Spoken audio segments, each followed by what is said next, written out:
here. Let's talk about the carbon emissions per product calculated. Like, what is the exact process behind doing that? If you wouldn't mind sharing with us, please. Of course. Yeah, we'll start with one of the nerdiest questions first. We used what's called a life cycle assessment to measure the emissions created across the entire lifespan of the product. So starting up front with growing and producing the raw materials all the way through to that product's end of life.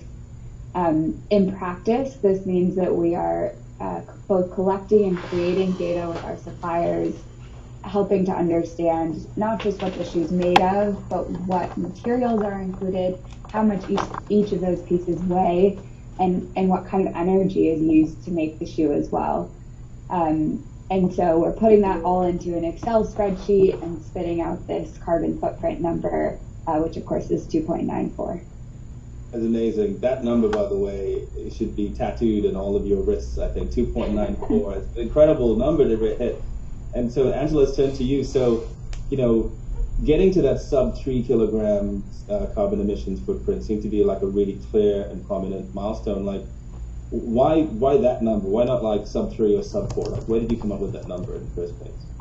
Well, actually, when we started this project, our target was to create a running shoe with the lowest possible carbon footprint. So that was what we were chasing after. And we put ourselves the milestone to achieve, and it was sub 2.0. Yeah, so that was the thing that it kept us in our heads, and the part that it kept us motivated to get there. Nevertheless, achieving the 3 is a remarkable, or like below 3 actually, is a remarkable goal that we all achieve. And it's definitely for us a personal best. Like, we never brought such a product to life, but this doesn't stop here.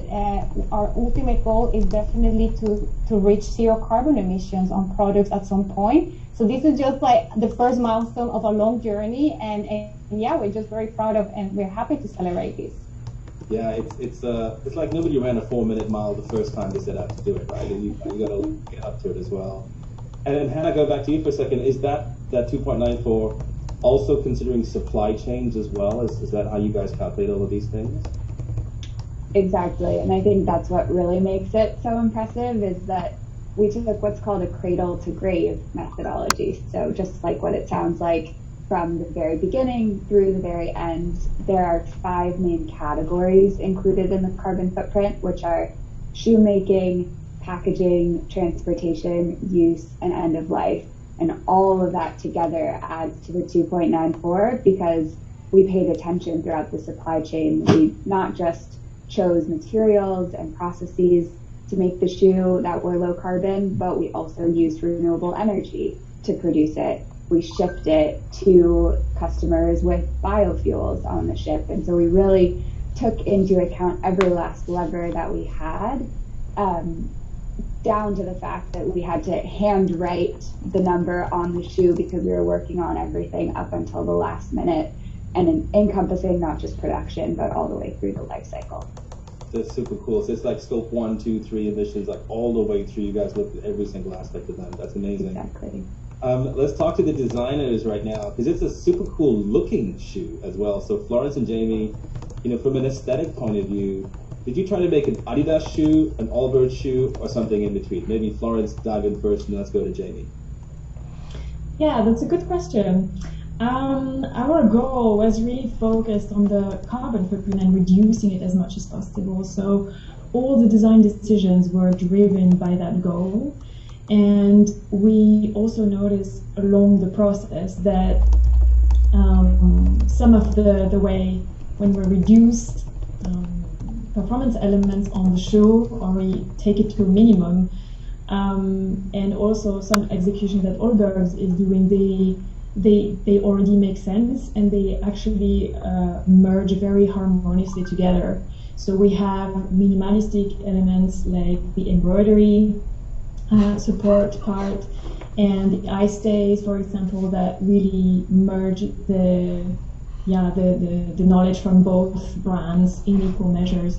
So really the goal was focused on getting the number down, and in the end we landed in that place that represent both brands in equal measures. Yeah. And Jamie, it's the middle of the night there in New Zealand. Thank you for joining us. Loved our conversation about. All right, you guys that are looking at this, I know I've been quiet this whole time, and I hope that hasn't been muffled. But this presentation is about the Adidas and Allbirds collaboration, and they're creating only 100 pair of shoes as a giveaway in the initial phase of this, and that bothers me. But the biggest issue is they're not really addressing the end of life issues. So we're going to keep listening. We were super thorough in how many different yarns and different types of ways of putting them together. We explored with Adidas's help and might and capacity.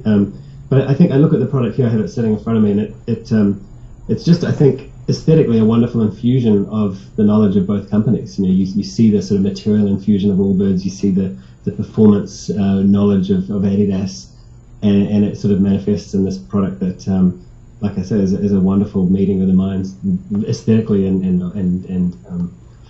obviously in the result, in the number. You got one there. Hold it up. We want to see it. Go on. Give us. Actually, well, this is an earlier prototype, so maybe I'll just keep it off screen for now. All right, cool. Yeah. Everyone is like, I was hoping he'd show that. That's why I moved the chat. We'll show you the finished product. You can watch the video. All right, cool. Well, I want to talk about the collaboration because this is one of the things that I love, the fact that, if we're going to solve these massive problems like climate change, companies need to set aside their differences and collaborate together, right? We say, purpose should be an open source pursuit. It should be about collaboration. So, Kimi, I want to turn to you, as one of the people who are spearheading this. What were some of the learnings that you had when you're thinking about, creating open source collaborations like that? What advice do you have for other companies who may want to do the same thing? Yeah, no, I think that's a great question. Looking back and looking at the journey that we went through, I would say the collaboration in that depth. And what I mean with that is, I think it's the first time that we had two creation teams really working together. Usually you have a counterpart and collaborate with someone on the design side or on the development side or on the marketing side. But in this project, we really had counterparts in almost every single area of the shoe, from marketing, development, design, packaging, carbon calculation, materials, like the list goes on. And obviously, we were a big group of people that we needed to manage in this project, but we could really go into depth on all these topics, especially when we talk about life cycle assessment and lowering the carbon footprint of the full project. That was so tremendously helpful, especially when talking about accelerating the solution finding. So yeah, and also I have to say, finding a peer from the same industry really helped us to get down to the product conversation immediately, rather than trying to explain to your partner like how a shoe is going to be built. So that was super, super helpful. It's like the dynamic duos you guys had across the companies. It's fantastic. Going back to the designers for a second. So, Florence and Jamie, aesthetically the shoe is quite pared back and simple, right? Were there design elements that you wanted to add that you had to exclude in order to reach this carbon footprint? Maybe Florence, if you go first, yeah. Yeah, sure. So here, actually, we used a bit of a different design process than usual. So we didn't start with elements of designs in particular that we wanted to represent on the product. We built the shoe from the ground up and used an Adi0 model as a benchmark and try to strip it out. So really, like all along the development of the product, we were looking always at reducing things. So we never really got into a situation where we were thinking, oh, this would be so cool to have this element, but due to the carbon footprint, we won't do it. Because we were very diligent about getting that number down from the beginning onwards. So yeah, the art of reduction was the main. So I'm asking a lot of questions, but it's pretty obvious that they are not paying attention to the chat. So none of the questions in the chat are being answered.